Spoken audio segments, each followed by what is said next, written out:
ബാല്യകാലം മുതൽ തന്നെ നമുക്കെല്ലാവർക്കും ഓരോ ചെറിയ സ്വപ്നങ്ങൾ ഉണ്ടാകും. പക്ഷേ ആ സ്വപ്നങ്ങൾക്ക് പിന്നാലെ പോകാൻ വളരെ കുറച്ചു പേർ മാത്രമേ ശ്രമിക്കാറുള്ളൂ. ആലപ്പുഴ ചാരമൂടിൽ ഇഷ്ടങ്ങൾക്കായി കഷ്ടപ്പെടുന്ന അങ്ങനെ ഒരാളുണ്ട്. സ്വന്തമായി ഒരു ലംബോർഗിനി കാർ നിർമ്മിച്ച ആരോമൽ ഉണ്ണി. 4 വർഷമെടുത്ത ആരോമൽ നിർമ്മിച്ച ലംബോർഗിനിയുടെ മോഡൽ ഇപ്പോൾ സമൂഹ മാധ്യമങ്ങളിൽ ചർച്ചയാവുകയാണ്. മനസ്സുണ്ടെങ്കിൽ മാർഗവുമുണ്ട് എന്നാണല്ലോ പഴമൊഴി. ഏതായാലും ചെറുപ്പം മുതൽ ആഡംബര കാറായ ലംബോർഗിനി സ്വന്തമാക്കണമെന്ന ആഗ്രഹവുമായി വാശി പിടിച്ച് കരഞ്ഞിരുന്ന ഒരു കുട്ടി മുതിർന്നു വലുതായപ്പോൾ സ്വന്തമായി അങ്ങനെ ഒരു കാർ ഉണ്ടാക്കിയാൽ എന്താ എന്നൊരു ചിന്തയായിരുന്നു. അങ്ങനെ ഏറെ നാളത്തെ പരിശ്രമം കൊണ്ട് ആ സ്വപ്നത്തിലേക്ക് നടന്നെത്തിയിരിക്കുകയാണ്. പ്രയത്നിച്ച് ആ സ്വപ്നം കരസ്ഥമാക്കിയിരിക്കുകയാണ് മാവേലിക്കര ചാരുമൂട്ടിലെ ഒരു യുവാവ്. നമുക്ക് ആ സ്വപ്നം ഒന്ന് കണ്ടു വന്നാലോ? ഹലോ, ഇവിടെയാണോ ഈ ലംബോർഗിനിയുള്ള വീടുന്നാണോ? അതെ, വരൂ. നമ്മളാണോ ഉണ്ടാക്കി? അതെ അതെ. ശരി ശരി.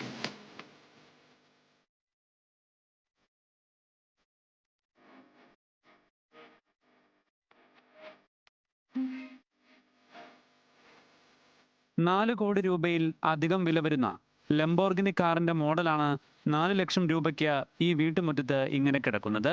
ബോഡി വരുന്നത് ഫൈബർ ഗ്ലാസ് ആണ്. പിന്നെ ഇതിൻ്റെ വിൻഷീൽഡ് വന്നിട്ട് ലാമിനേറ്റഡ് ഗ്ലാസ്, ഒറിജിനൽ ഗ്ലാസ് ആണ്. പിന്നെ ഇതിൻ്റെ ഹെഡ്ലൈറ്റ് വന്നിട്ട് 3D പ്രിൻ്റ് ചെയ്തെടുത്തതാണ്. പിന്നെ ഇതിൻ്റെ എൻജിൻ വന്നു കഴിഞ്ഞാൽ ഫോർഡ് ഐക്കൺ 1.3 ലിറ്റർ വരുന്നതാണ്. നമ്മൾ ഏറ്റവും കൂടുതൽ ഒരു 90% ഉണ്ടാക്കിയെടുത്ത കസ്റ്റമേഡ് അല്ല. പിന്നെ ബാക്കി കാര്യങ്ങൾ എൻജിനും കാര്യങ്ങളും ഒക്കെ ഉള്ളൂ. കുറച്ച് എൻജിൻ്റെ പാർട്സ് കുറച്ചേ ഉപയോഗിക്കാൻ പറ്റുള്ളൂ നമുക്ക്. ഓട്ടോമൊബൈൽ എഞ്ചിനീയറിംഗ് ബിരുദധാരിയായ ആരോമലിന് ഇങ്ങനെ ഒരു മോഡൽ ഉണ്ടാക്കിയെടുക്കുക അത്ര പ്രയാസമുള്ള ഒരു കാര്യമായിരുന്നില്ല. കാർ ഇങ്ങനെ നിർമ്മിച്ചെടുക്കാൻ കുടുംബാംഗങ്ങളുടെ പൂർണ്ണ പിന്തുണയും ഉണ്ടായി.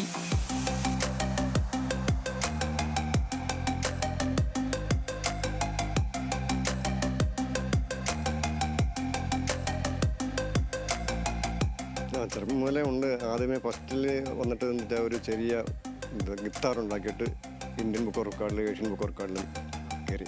അത് കഴിഞ്ഞിട്ട് എല്ലാം ജീപ്പിലേക്ക് പോയത്. അത് കഴിഞ്ഞിട്ട് പിന്നെ ലംബോർഗിനിലേക്ക് വന്നു. സ്കൂൾ കാലം മുതൽ ആരോമലിന് കാറുകളോട് അടങ്ങാത്ത അഭിനിവേശമായിരുന്നു. 10th പഠിച്ചുകൊണ്ടിരുന്നപ്പോൾ എക്സാം സമയത്ത് എൻ്റെ കൈ പിടിച്ച് കരഞ്ഞുകൊണ്ട് വരുമായിരുന്നു അവനെ ഇതുപോലുള്ള ലംബോർഗിനി വാങ്ങിച്ചു കൊടുക്കാൻ ടോയ്സ്. അപ്പോൾ ഇന്ന് അവനത് ഇവിടെ നിർമ്മിച്ച് നമ്മുടെ വീടിൻ്റെ മുറ്റത്തിട്ടിട്ടുണ്ട്. ശരിക്കും സന്തോഷം, അഭിമാനമുണ്ട്. ആരോമലിന്റെ ലംബോർഗിനി നാട്ടിൽ ഹിറ്റായതോടെ കുട്ടികളും മുതിർന്നവരുമടക്കം നിരവധി പേരാണ് ഈ കാർ കാണാൻ ഇവിടേക്ക് എത്തുന്നത്. ഇൻസ്റ്റാഗ്രാമിലും ഈ വൈറൽ ലംബോർഗിനിക്ക് വലിയ പ്രശംസയാണ് ലഭിക്കുന്നത്. എവിടെ നിന്ന് നോക്കിയാലും ഒറിജിനൽ ലംബോർഗിനിയോട് കിടപിടിക്കും ഈ മോഡൽ. മലയാളി യുവാക്കളുടെ ക്രിയാത്മകതയുടെ ഏറ്റവും നല്ല ഉദാഹരണമായി കണക്കാക്കാവുന്നതുമാണ്. ലംബോർഗിനി കമ്പനി ഈ ഒരു വിസ്മയം തിരിച്ചറിയുമെന്നും ഇതിൽ ഒരു കമന്റ് രേഖപ്പെടുത്തുമെന്നാണ് ആരോമലിന്റെയും കുടുംബത്തിന്റെയും ഇപ്പോഴത്തെ പ്രതീക്ഷ. അമൽ സുരേന്ദ്രൻ, ന്യൂസ് മലയാളം, ആലപ്പുഴ.